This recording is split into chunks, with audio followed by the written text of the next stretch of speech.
Welcome, everyone. Thank you so much for joining us today. My name is Dr. Louise Ivers, and I'm the Faculty Director of the Harvard Global Health Institute. I'm delighted to welcome you to this event, which is part of Harvard Worldwide Week. At the Harvard Global Health Institute, we are committed to fostering interdisciplinary collaboration to respond to the world's most pressing global health challenges. The HCHI Scholarly Working Group program launched last year and has supported 10 working groups as a reflection of that commitment. The program is designed to catalyze and support multidisciplinary collaboration among Harvard faculty across schools and our global partners by providing faculty-led teams with the space, resources, and community that are needed to explore complex global health questions, spark new ideas, and generate impactful scholarship. Since the program's launch, our scholarly working groups have engaged more than 80 experts from across the United States and the globe to tackle a wide range of topics, from improving global access to oncology therapeutics, to preparing health systems for the threat of armed conflict, to understanding the multi-generational health impacts of climate change and war. Today, I look forward to spotlighting the work of three of these working groups, led by Harvard faculty members Drs. Megan Murray, Margaret Bordeaux, and Tina Duhame. Each will give a brief presentation focused on their group's area of expertise, the progress they've made, and the future directions they envision. I'm proud of what the Scholarly Working Group program represents, and I'm grateful to the faculty, researchers, and students who've made it such a vibrant part of HCHI's mission, as well as thankful to my incredible team at HCHI who helped make it all happen. A few reminders just before we dive in. This session is being recorded, and the recording will be made available on the HCHI website and YouTube page in the coming days. We'll have some time, we hope, at the end for questions. And so we're going to hold those till the end of all of the three presentations. If you have a question, please use the Q&A feature at the bottom of your screen. I'm going to keep my introductions to each faculty member quite brief. This is deliberate, otherwise I would probably take up the whole hour just talking about their amazing accomplishments. So with that, please allow me to turn it over to our first presenter, Professor Megan Murray.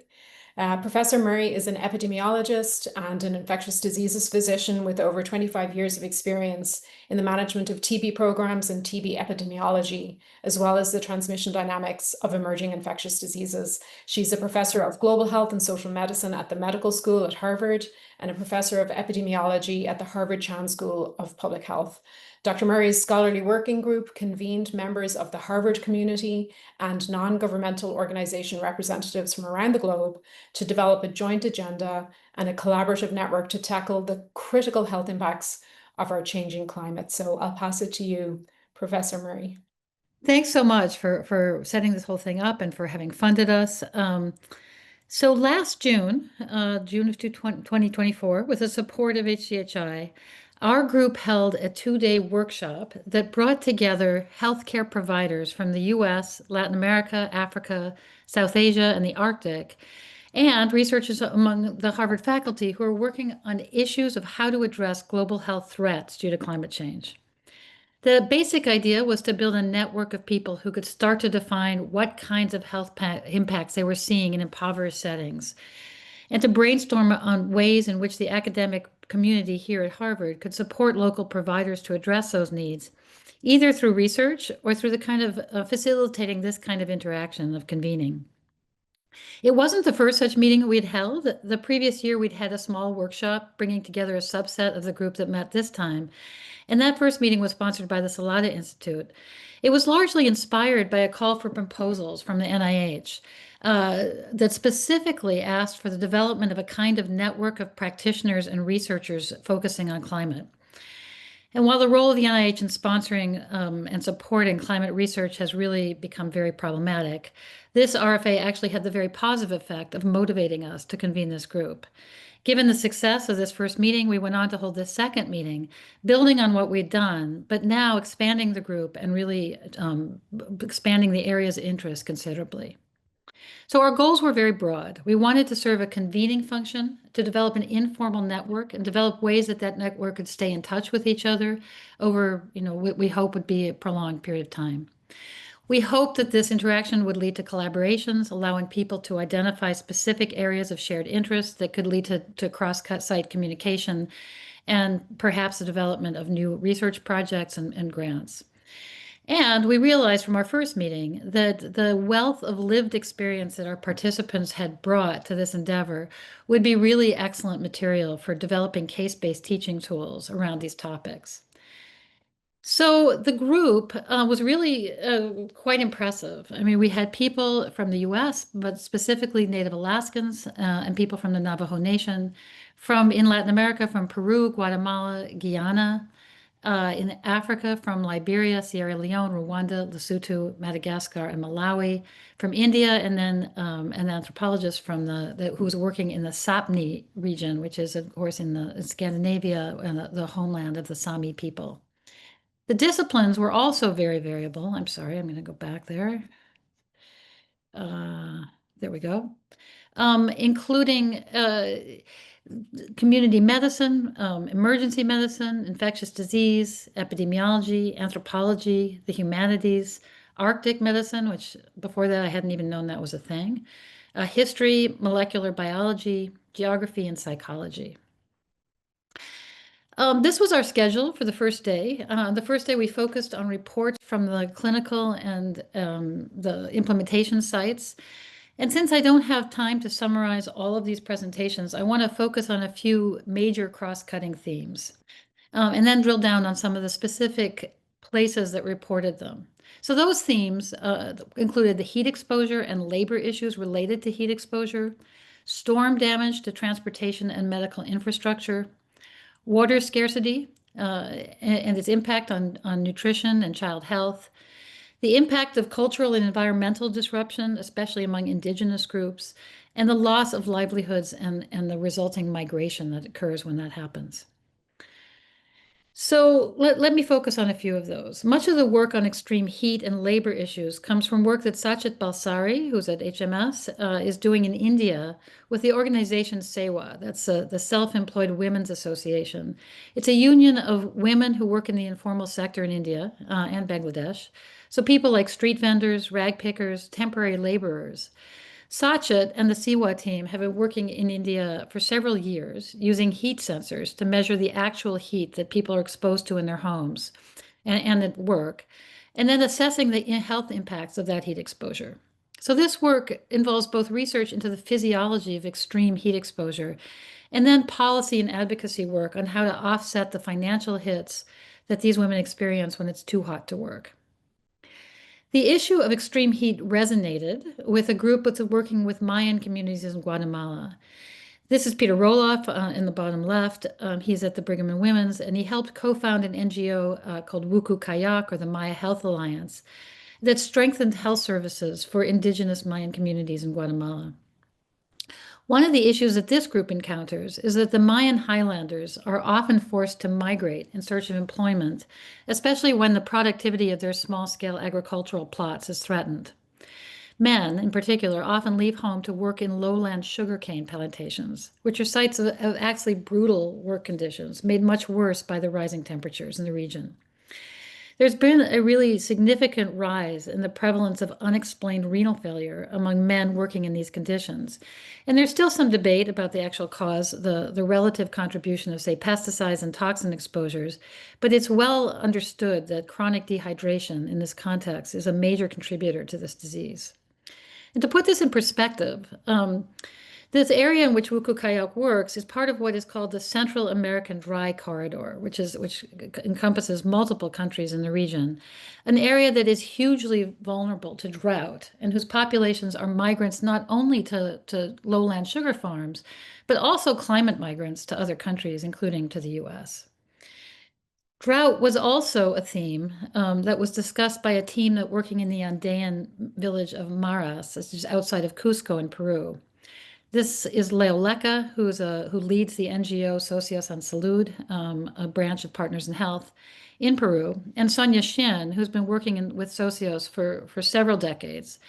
So Sonia co-leads a team working in this village to understand the impact of climate on local health. And her team has done landscape analysis and qualitative interviews, identifying child growth, faltering, and diarrhea as problems specific to households that reported water scarcity, as well as high levels of depression in women. Interestingly, the community felt that their needs were related more to irrigation, and their needs could be met more by interventions related to irrigation and nature-based solutions to water remediation, more than, say, specific health interventions. And so the team is now working on ways to engage with groups specializing in that kind of work. The issue of migration, often due to a loss of traditional livelihoods, it has come up again in a discussion of the spread of malaria and its relationship to gold mining in the Amazon. Many of the legal and illegal gold mines in the Amazon are staffed by migrant workers who come from places like Maras, where traditional livelihoods have disappeared. Caroline Buckey, who's at the School of Public Health, described how she uses molecular biological methods to show that malaria transmission in Guyana was fueled by outbreaks among miners, particularly in disturbed and deforested ecosystems brought about by mining. But the malaria then spilled into a spatially diverse region in Guyana when those workers returned to their homes. This is a finding that's also been documented in Brazil, Colombia, and Peru. Another theme that was highlighted by several groups, particularly those in Southeast Africa, was the impact of major storms on access to health care, with the destruction of homes, health centers, and roads that follow major cyclones. Cyclone Batsirai passed directly through the Ifana-Diana district in Madagascar in February 2022, causing destruction of both health and transportation infrastructure. Since then, this NGO Pivot was founded by Matt Bonds, who's a Harvard faculty member, has worked to develop a climate-resilient health system, both in terms of material infrastructure and systems that can respond to this kind of emergency. Last month, they published a paper in the Annals of Global Health on designing and evaluating a health system resilient to extreme weather events in rural Madagascar. And I strongly recommend that you take a look at it if that's something that's interesting to you. Weather changes have also had a major impact on Native American communities in Alaska. We were lucky enough to have Lucas Trout and Corrine Kramer, I'm sorry I don't have a picture of Corrine, who work in the Manalac Health Center in Kotzebue, Alaska. And they shared with us the challenges faced, especially by the elderly and adolescents in the region. Indigenous groups in this region are very dependent on traditional livelihoods, including hunting caribou and seal and fishing as food sources. And with the fall in the population size as people leave the area and the loss of traditional habitat on ice fields with ice melting, the elderly in particular are unable to access traditional foods, which have had a major impact on their nutritional status and health. And of course, with the loss of traditional activities, those most affected from a mental health perspective are adolescents. And for those of you who are following the news carefully, you'll know that last week there was a really very massive storm in Kotzebue, accompanied by major flooding, loss of homes, some of which just floated away with people in them. On the second day, we focused on research tools and more generally ways to think about how one does research in climate change. And so given our time restraints, I won't dwell on each of these tools. I've mentioned some of them: heat sensors, molecular biological tools to track epidemic spread of disease. But one of the things I found most interesting was a discussion at the end of the day that was led by Joe Gahn, who's the head of the Harvard University Native American program, on indigenous epistemology and different ways of knowing. This discussion gave us all a chance to think about how the ways that we usually do research and use research tools mesh with the ways that Indigenous people acquire and transmit knowledge, and what that might mean for climate research. It also led into discussion of the best ways to communicate research findings, and more generally, the lived experience of people who are suffering under the impact of climate change, and how the arts might contribute to disseminating this information. So takeaways. There were lots, but I'm going to focus on three. The first is that climate change clearly leads to the loss of local livelihoods, especially among agriculturalists and rural people who depend on the land for their economic welfare. This often leads to migration, both locally within countries and then to other countries, which leads to a whole host of health-related issues, from crowding and displacement camps, disease related to labor conditions, loss of cultural identity, and loss of nutritional support through access to traditional foods. So the outcomes, we established this network. We've had another virtual meeting with the network since then, and we are planning another one in coming months. We'd really like to keep the group together and expand it when people are interested. We've submitted a couple of joint grants. None of them has been funded so far due to the disruption in the funding environment, among other things, but we will have more to come. And finally, we're developing a course that involves teaching cases that build on some of the examples that were presented in this meeting. So it's been, incredibly useful for us, and we very, very much appreciate the support from HI and the ability, or HGHI, and the ability to have had this meeting, and we hope there'll be many more to come. Thank you. Thank you so much. That was really phenomenal. And one of the things that I'm struck by, or I have been struck by, was, the power of the in-person gathering, which then can be followed up virtually, but how meaningful it still is to be present in person. And also how, there were so many, the themes are so similar across various spread out geographies, and yet the specific community impacts and the specific community priorities are very different. And it's a risk to over aggregate solutions or ideas. So thank you for that, Megan. We'll come back if you have questions from our audience. We are going to pose those at the end of all of the sessions. So I'm going to turn now to Dr. Margaret Bordeaux. You're welcome to join us.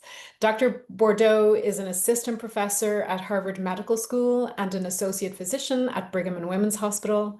She conducts research and fieldwork focused on health systems and institutions in conflict-affected states. Her scholarly working group took on the very timely challenge of developing a tool to assess the strengths and weaknesses of health systems to be prepared for the threat of armed conflict. Over to you, Dr. Bordeaux. Thank you so much for having me. I am so excited to share the work of my working group, but also really to, let's see if I can share, but also really to highlight the ways in which this working group program were instrumental in helping me address really what I think of as the juiciest question that one could ask in global health today. And it really is a question I had gotten quite stuck on. And HGHI and this program was really helpful in helping me get essentially unstuck.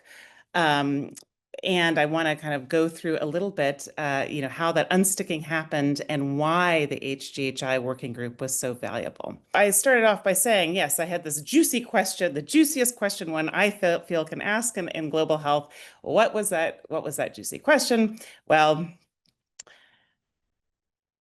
gosh, I can't actually get through this. Okay, it is. Drum roll, please. How can we prevent or mitigate disruptive threats to health systems? And I can already hear some sighs of like, wait, what? That's the juicy question.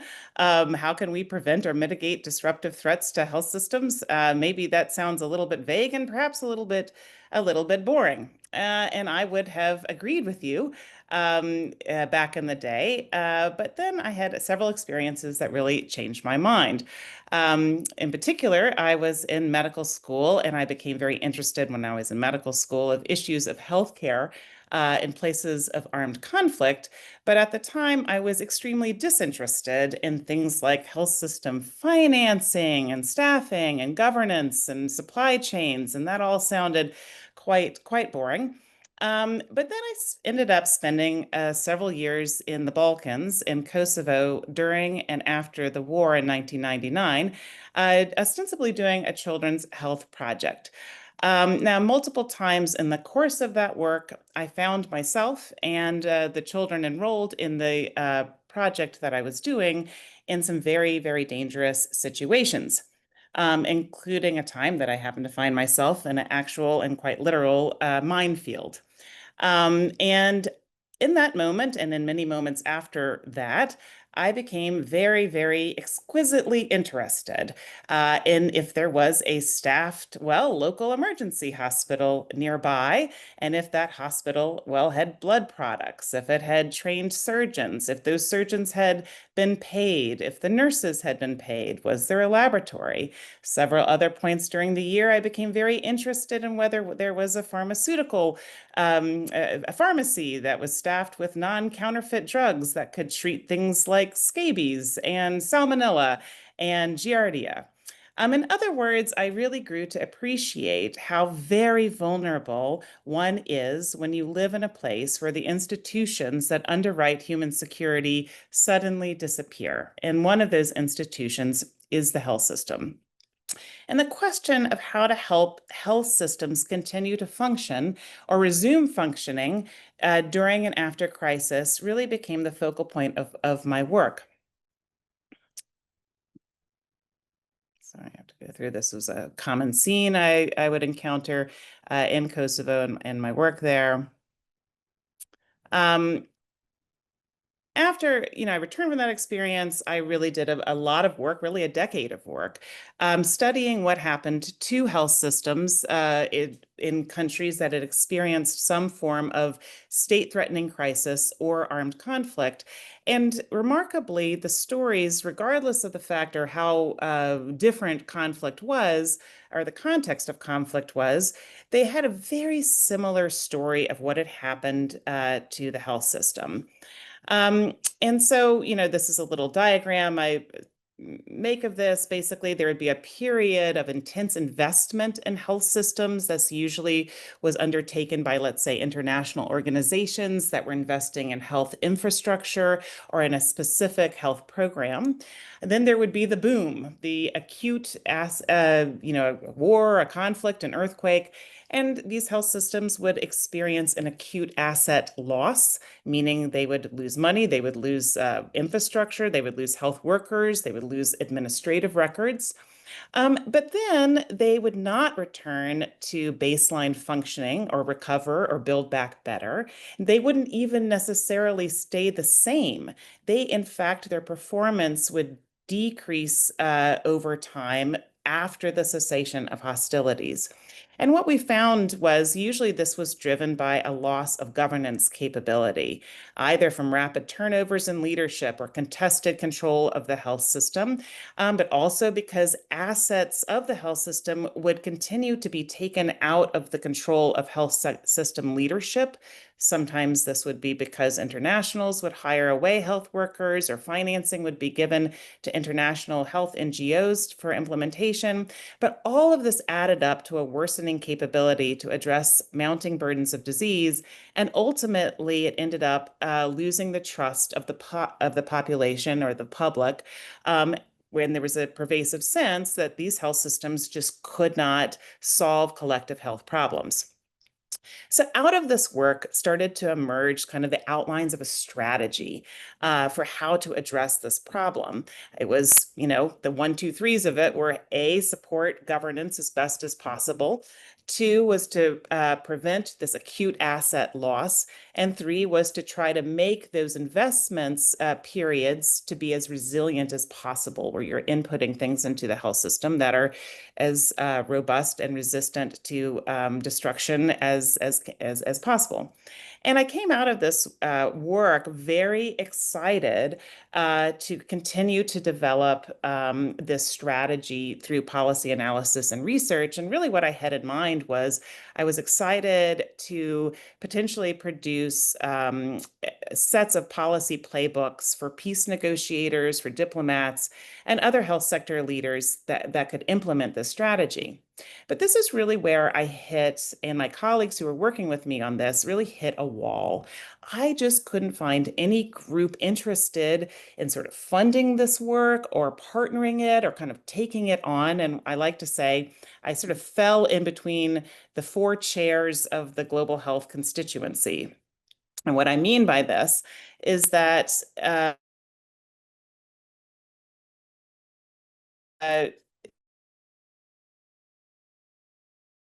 with interacting with public sector entities and governments in conflict settings. They were very concerned about it interrupting their or compromising their neutrality and independence. The sort of global health development folks and the health security or biosecurity communities were doing tremendous work at the time on health system reform and building out capabilities. But as soon as you started talking about conflict and destruction of capabilities, they really felt like that was too complicated and messy. And they were like, well, let's just wait till the dust settles, and then we can get back to thinking about how to strengthen health systems. And then the fourth group, the security and militaries, at the time actually were very interested in this question because they were engaged in nation building projects in Afghanistan and Iraq. And part of their strategy was really to improve public sector functioning. But they just didn't view civilian health system support as something they should be leading. And I think quite appropriately. They were like, we're happy to support, but that's really not in our lane.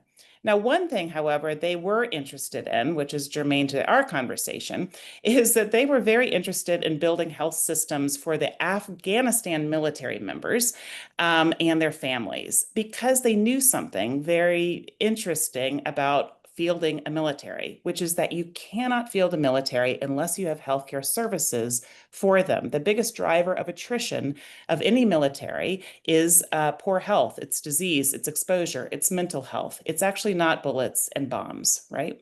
That's why you have a health advisor at every level of a military, including a surgeon general at the top. Okay, so I kind of came there like, well, this is great. It's not exactly in our lane, and we just, I couldn't figure out where to take the work. But then, so I kind of put it on the back burner, but then something changed. And the thing that really changed, unfortunately, was that Russia really started to evolve the way it fights wars and adopting health system destruction as a core pillar of its strategy. Why? Because they started to see that over the course of their wars in Chechnya, Syria, and Ukraine, they could derive tremendous strategic advantage in doing so. In particular, they understood this point that if you can't field a military without health care services very well. And they had an additional insight, which is that most modern militaries rely almost exclusively on civilian health systems for health care. So since World War II, most modern militaries, except for the US and I learned Afghanistan, have taken down their military health systems and integrated quite fully with their civilian one. So destroying civilian health systems for Russia, the Russian Federation, has the immediate benefit of driving up attrition rates in the militaries of their adversaries. So this kind of issue, it started to occur to me as I started mulling it over. It occurred to me that as hostilities between NATO, the 31 nations in NATO, and Russia escalate, that, hey, NATO nations need to be prepared and need to prepare their own civilian health systems to become the focal point of potentially Russian aggression. And I pointed this out in a talk I gave at Harvard Kennedy School. And there was a student in the audience who was going into the Foreign Service, Tammy Nguyen. And she came up to me afterwards and said, hey, I'm doing an internship at NATO HQ this summer, and why don't we work together on sort of delivering this message to the surgeon generals who sit on a committee in NATO? And I really didn't have much hope. I was like, I've tried to elevate this issue over and over, but Tammy is very talented. And she went to NATO headquarters and indeed delivered a quite shocking address. And they sat up and took note. And I started receiving phone calls from several surgeon generals who were like, we probably really do need to think about this. How do we go about preparing our civilian health systems? We don't even know the ABCs of our civilian health systems and how they run. So I was like, well, my first question to them was, okay, this is all very well and good, very self-interested question, I suppose. But I was like, well, how are we going to fund the work on this? And they suggested that I start to look at the NATO Science for Peace and Security program, which is a grant-making office at NATO that does fund some investigative research on policy and science questions of this nature. So I did look into it and I was like, oh, actually, this is a pretty good fit, but it's going to take me a year to develop this proposal. And there were a couple of things as we started kind of working on it. There were three issues. One is that to work this out, there were some critical intellectual sticking points that we would need to work through, thorny issues that I needed some expertise from other disciplines to help with. In particular, I knew I needed expertise on disaster preparedness, and I needed expertise from health system resiliency. And I knew exactly who I wanted to engage within the Harvard ecosystem with this expertise, but I needed a forum that could structure continued engagement. You know, I don't know if any of you guys have forged collaborations at Harvard, but you know, often it's kind of begging folks to have coffee with you and giving you some response to your ideas. If you want to do something more formal, you need a little bit more of a structured platform. The second thing was I needed a space to bring in and engage representatives from all those four corners of global health. I was really determined not to make the same mistake that I had before. I wanted all of these different constituencies to really own this problem, right? How are we going to prepare health systems for a potential attack? And I hoped that would both help them understand the issues, be creative and innovate around them, and also implement anything we came up with. And the third thing was I needed to be further down the track and doing the work in order to prepare for the NATO SBS proposal. In particular, I needed to forge collaborations with folks in what they call partnership nations. And there was a group in the Ukraine that does tremendous work on health system strengthening that I really wanted to engage and I thought would be a wonderful fit. But I didn't want to just throw up a collaboration in the heat of developing the proposal. I really wanted some time to think together on the work and how to structure it. So really, HGHI, the Scholarly Working Group Program, was tailor-made for me to address those three critical needs. A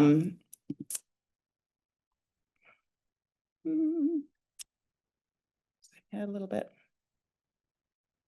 So I reached out. The person I wanted to help me on the disaster preparedness side was Rich Serino. So Rich Serino is senior faculty at Harvard School of Public Health, where he runs Harvard University's leadership program.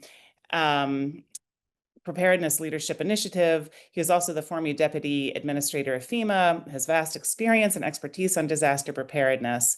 And I reached out to Rich, who is the kindest human being on the planet, and I was like, here, I have a real problem. And this is what I'm thinking about. And here's the problem I have. I don't understand how to deal with the variability question.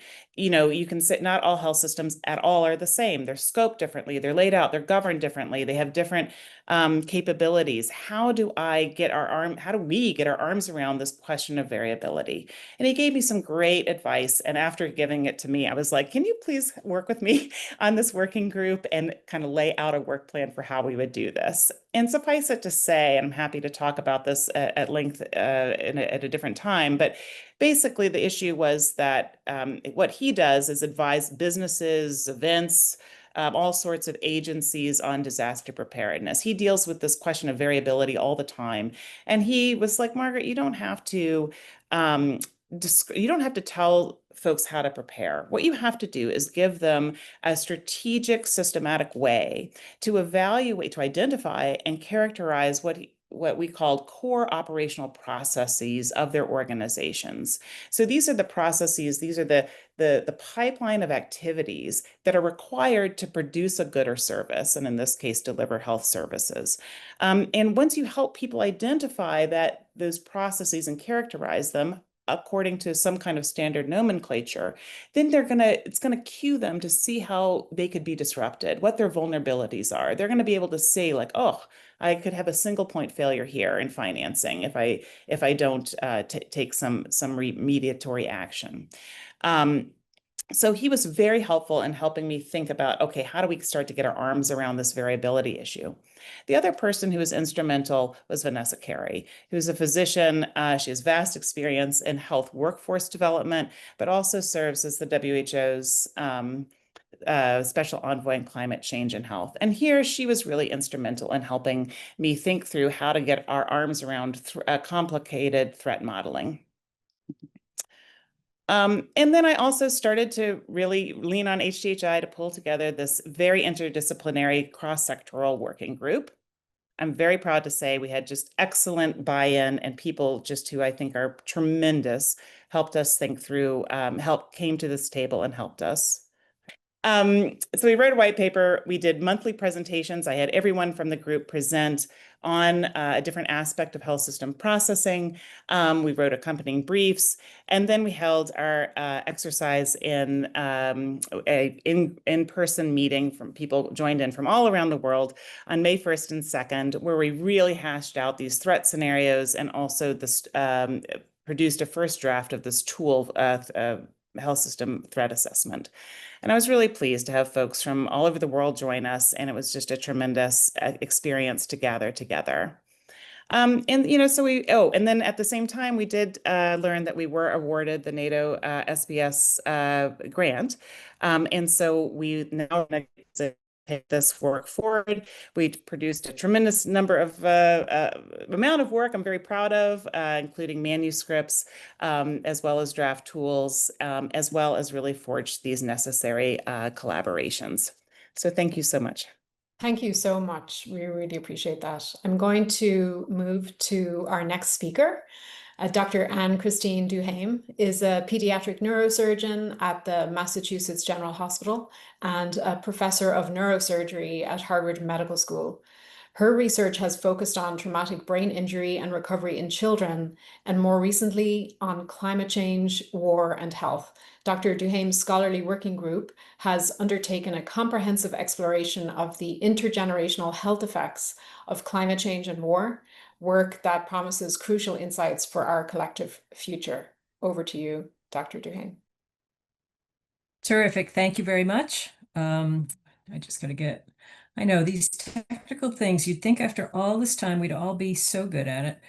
All right, hopefully that will work. So I want to tell you, first of all, thank you. Thank you for inviting me, but thank you for the opportunity to hear my two colleagues, both of whom I know pretty well now. And the overlap between what we're all doing is quite interesting to me, because these are the existential crises of our times.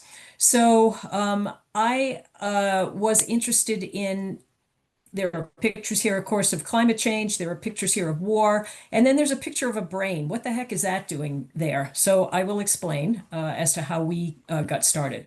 The rationale for our project is very simple and so basic that it's almost silly to even say it, because it's so obvious, but so impenetrable and so difficult to address. So climate change and war are both terrible for health. There's no doubt about that. And one of the questions that we were interested in is whether they are synergistically harmful. And I'll give you some concrete examples of how that could be the case. It may be the case or it may not be. That's the hypothesis that we were aiming to try to test. And then we're interested in a different time frame. And what we're interested in is the long-term consequences over 50 to 100 years. And on the left side of your screen is an overlay of the Intergovernmental Panel on Climate Change projections of, in this case, temperature. And below that is a projection of the population. And while the x-axis here are different scales, they intersect at the same time point. 2085 is what I have drawn on that graph there. And you can see that, of course, now the population is about 8.5 billion. It's projected somewhere in the range of 2085 or so, give or take some years, to hit about 10 or 10.5 billion. And then the projections that are not completely agreed upon, and that's why there's different lines down below, is that the population is likely to decrease. There are a lot of reasons for this, most of which have to do with decreasing fertility rates, largely by choice, but not entirely. And then, in the upper graph, you can see that what we do now, as you all know, will determine how high that temperature goes and when that climate change curve changes and starts to improve, if at all. And my area of interest is what happens on the other side of those curves. What happens in 50 to 100 years when we hopefully are over the hump of population? There are people wringing their hands about that, but for those of us in the climate world, there are some advantages to that. And which of those curves on the top are we going to choose? And we have to choose them now. It's not that we get to choose them in 2085. And the premise here is, and this is where the brain comes in, climate change and war are both choices. Now, obviously, you don't choose war if you're attacked, but somebody made the choice that war was the answer to a particular problem. And climate change is about choices as well. How can the knowledge of the particular choices we make now influence the big picture of public opinion and policymakers? And is there anything we can do to tip the scale towards better long-term choices? So how do we get here? This sounds, so almost unrealistically Pollyannish to think about changing choices, changing public opinion. So let's just give a little background of how we got to this scholarly working group. My interest, as Dr. Ivor said, I'm a pediatric neurosurgeon. I've spent most of my career studying trauma, and I have a visceral sense of the waste of trauma. And so the idea of preventing trauma, preventing violence, preventing damage to the most exquisite creation of nature, the human brain, has always been on my mind. And when I got more and more interested in climate change about 10 years ago, when I sort of pivoted in my career, I became interested in this question. What is it about the way our brains evolved and are designed by evolutionary pressures that make it hard for us to change behaviors that are destroying our planet? And in particular, I was focused on climate change. Do we even in our equipment have the capacity to change our choices? Is this even possible for human beings? And it was so interesting to me to hear about Megan and Margaret's projects, because we have a pretty good ability as a species to understand suffering before us. This is why in medicine is so rewarding, because the patient before us, we are motivated and incentivized and rewarded by making that patient better. That's why we do what we do. And when we get frustrated by that, we're incentivized and rewarded internally, externally as well, to do research so that we can have a wider impact and affect more people. Or maybe we go into policy and public health so that we can have that wider effect in other ways. But these issues are harder for us when we put them away from us in time and space. And our brains are not very well designed to look long-term, 50 to 100 years, not to the patient or problem right in front of us. So this was where we came from. And I was interested in these two existential threats that I think probably are compounding. So I got started by looking at other funding mechanisms, particularly the Salata climate clusters, and found some people locally to work with. And so it was interesting to hear how Margaret recruited people. And also there is the Climate Cafe. And I simply made a little working group on the Climate Cafe at one of them and said, anybody interested in climate change and war? And people showed up, much to my surprise. And so we found a bunch of group members, many of whom were personally touched by war. They were climate health researchers, but they also came from other fields, including things like the insurance industry. I mean, it was really remarkable where people came from. And there were many disciplines, just like in my colleagues' groups. I believe that these big problems have to be solved by interdisciplinary work. I don't think there's any other way, because none of us knows enough about the other people's fields. And this is where personally I find a vehicle like the Scholarly Working Group and like some other things I've done to be really, really helpful to have a legitimacy to bring these widely disparate practitioners of different fields together. So the list there just shows what some of those are. And the institutions were the med school, the School of Public Health, the Global Health Institute, and then we had people from many other institutions around the world. Many of the people, even if they were US based, had connections. They either had come from and had colleagues in other countries, many of which were either recent or current war zones. The other thing that has been dramatically satisfying is the students. And we have had students that have reached out and wanted to do projects as part of this project once they hear about it. And that's, of course, for all of us in academic medicine, very gratifying to work with young people with different perspectives, different generational perspectives, and different kinds of energies. So what are we talking about synergistically compounding health effects of war that occurs in the era of climate change? Well, one example, and one of our group members is actually a scholar who started off as a trauma surgeon in Iraq. And they would do Iraq during that war, but he was very frustrated because they would save them from the surgery and then they would die from horrible infections. And he was one of the people who discovered this so-called Iraqibacter. That's a colloquial expression for a Acinetobacter kind of multiple drug-resistant infection that seemed to have been promoted by the confluence of the climate in that location, hot, dry climate, and the effects of war, as Margaret was saying, on the health systems. They had limited antibiotics. They were, targeted. And they had people couldn't get to healthcare right away because of the conflict. And so this Iraqibacter, this multiply drug-resistant bacteria, spread from the war zone to places where soldiers were airlifted in Germany, and then to the United States to Walter Reed. So here's something that happened at this confluence of war and climate change that then spread beyond that actual zone. In the Ukraine war, we're working with some collaborators there. As Margaret mentioned, the healthcare infrastructure is deliberately targeted. There's also deliberate targeting of agriculture with landmines, with direct destruction.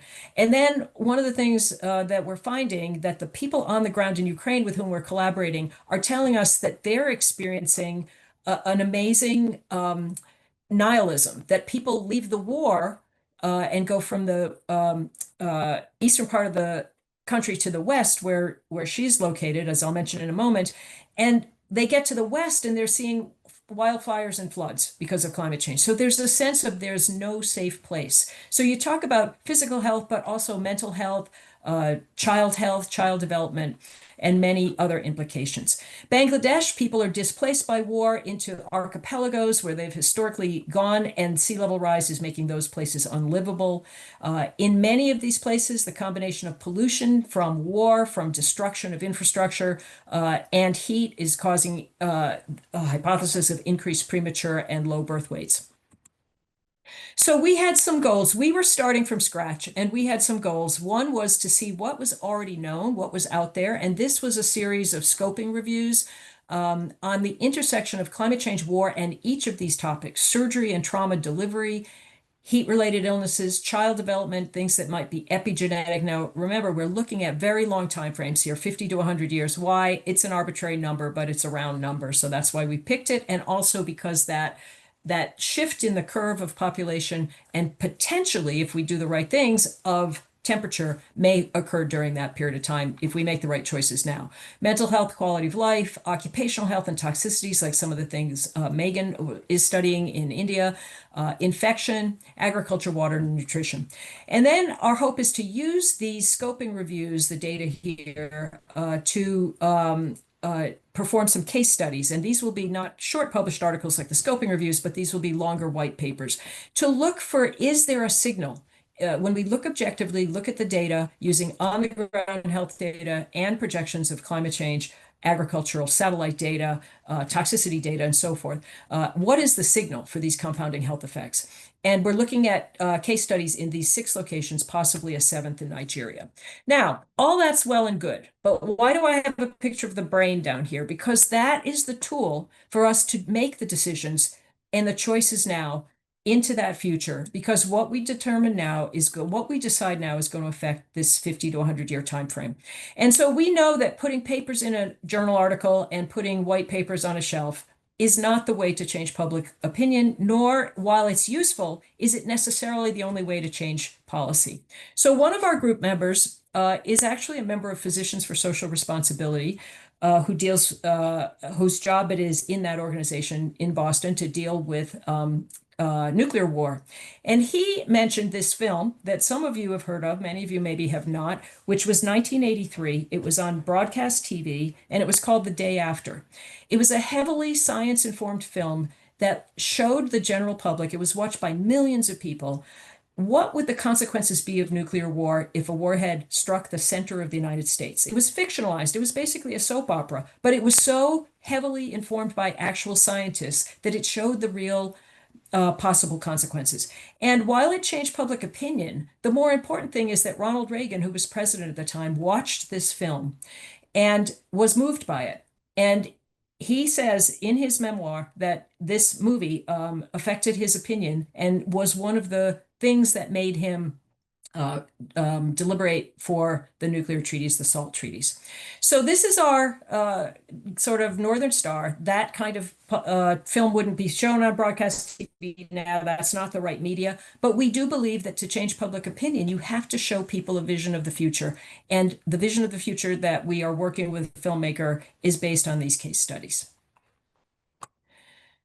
So what has happened? Our progress so far, we're a brand new group, but we've had monthly meetings plus small team meetings for the entire year. We've grown, and especially students and trainees who have signed up to do independent studies with us or to do some of their projects using this project as their data.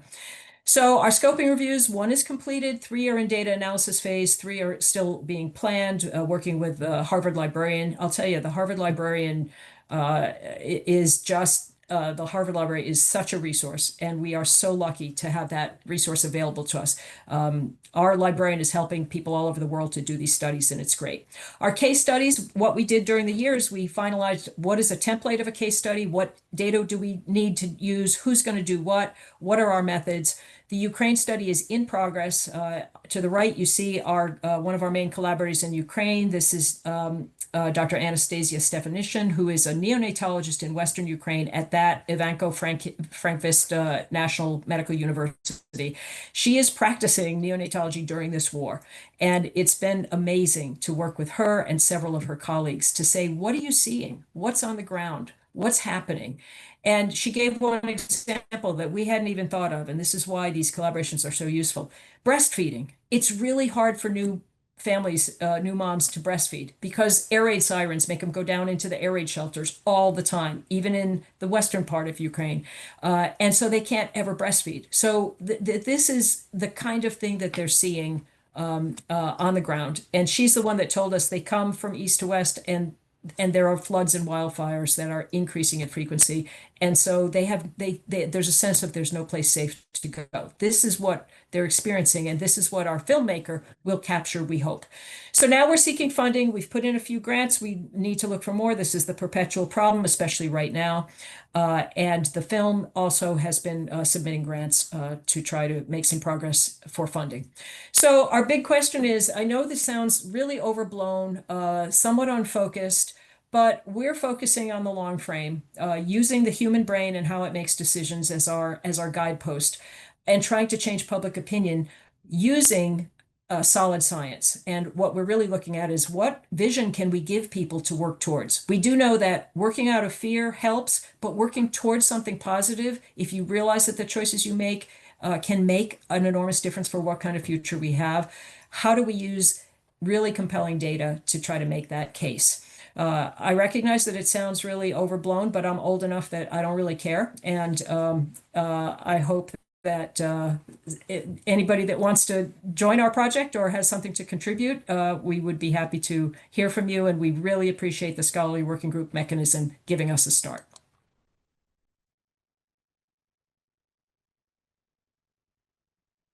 Thank you so much, Dr. Duhaime. I'm going to invite also Megan and Margaret to turn back on your videos, if you will.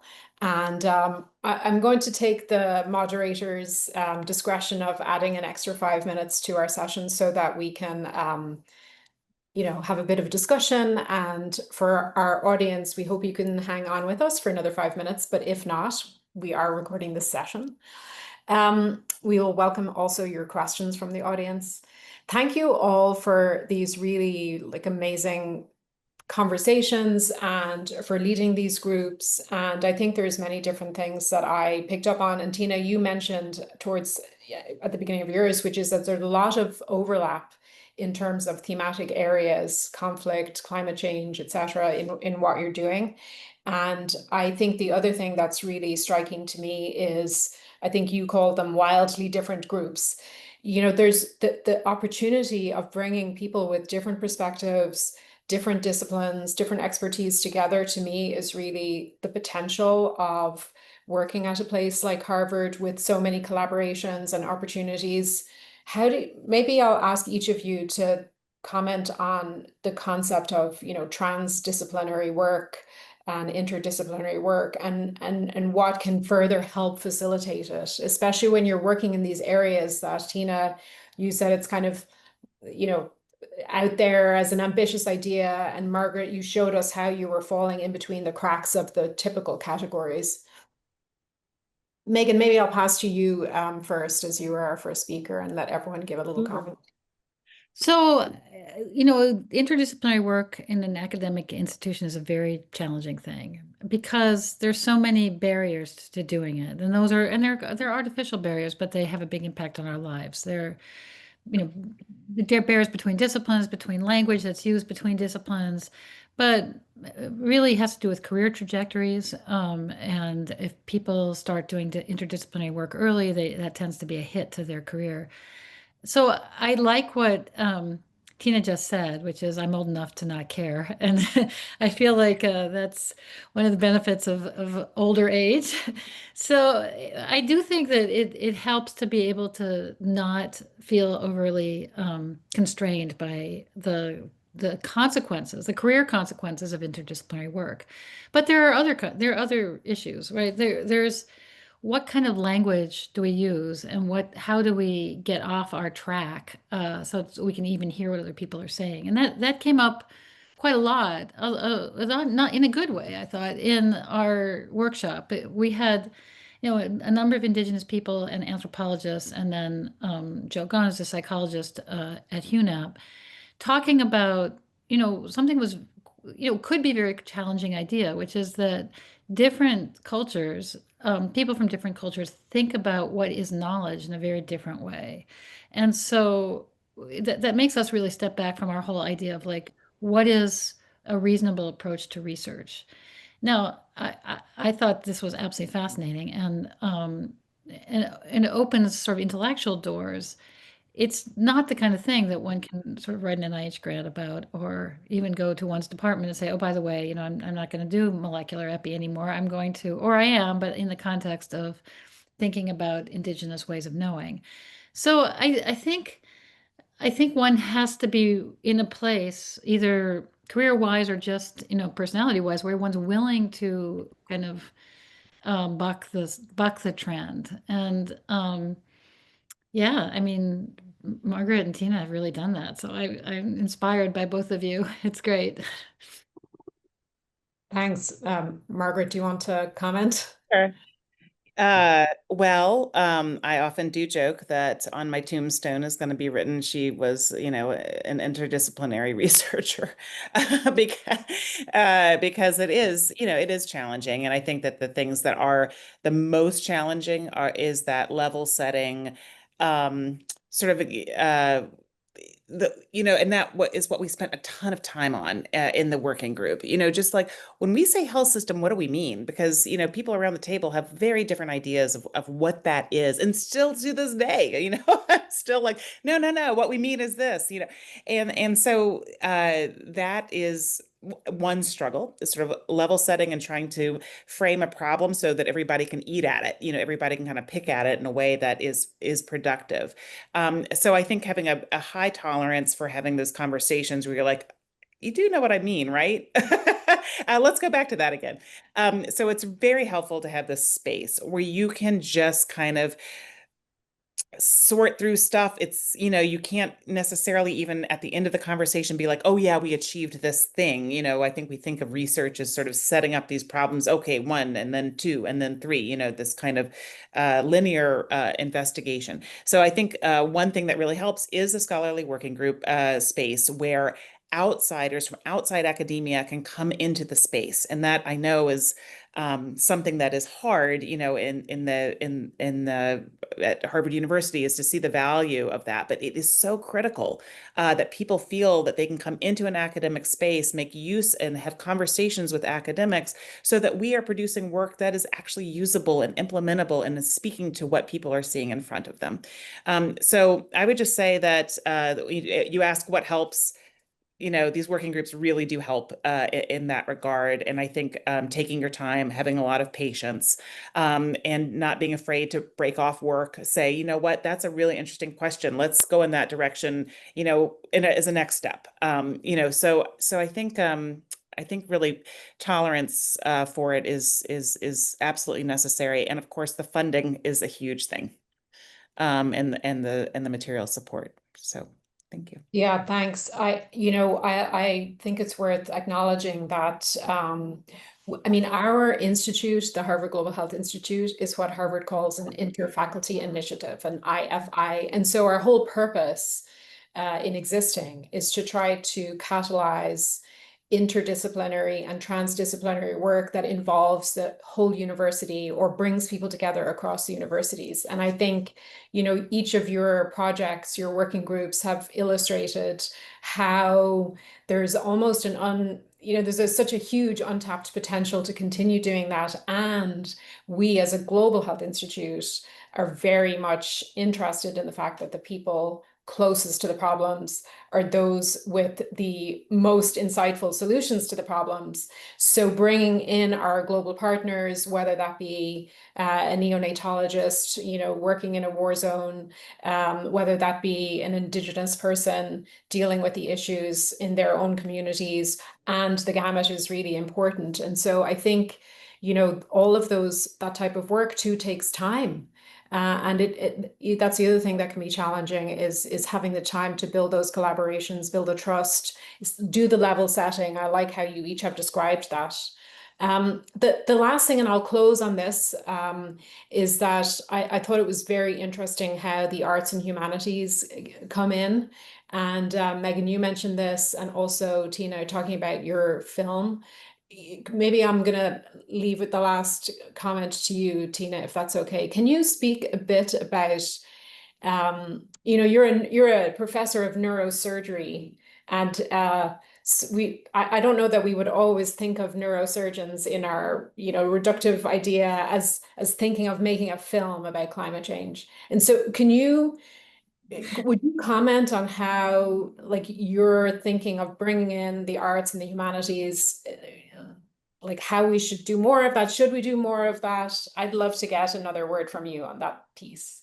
Yeah, thanks. Well, for me, it's about how do you change behavior? The brain is your vehicle for everything. I mean, I'm a little bit biased, but to me, the brain is the root of all everything. And so, how do you change behavior? Well, we know that the brain did not come from Mount Olympus fully formed, like for today's problems. The brain is something that evolved to meet the challenges that occurred during evolution, which basically were short-term survival and reproduction. And we're very well designed for that. We can pick out the cry of our own child from a crowd. Like the things that helped us survive, we're really good at. But these challenges that we're facing now, these existential challenges, did not exist. I mean, yes, war existed, but war on a global scale, nuclear war, climate change, these things didn't exist. That's why we can't perceive CO2. It was not part of what our brains needed to survive at the time. And so to me, the arts are one way to help get over the difficulties we have in perceiving these long-term, huge, truly interdisciplinary risks, and giving us the motivation, the perception and the motivation to make the changes we need to make now to avoid those problems. We're pretty bad at avoidance for long-term problems. We're not very good at it. That's why public health is often problematic. But that's where the arts come in, because the arts can touch the emotional aspects of decision-making in ways that logic cannot. Thank you all so much for this incredibly interesting set of discussions and conversations. We're going to close here. I'll say that if you're a Harvard faculty member that's interested in learning more about these working groups or applying, we're going to have a new call for proposals in the spring, and you can find more on our website about that. Thank you all so much for your time today. It was really wonderful to be in discussion with you.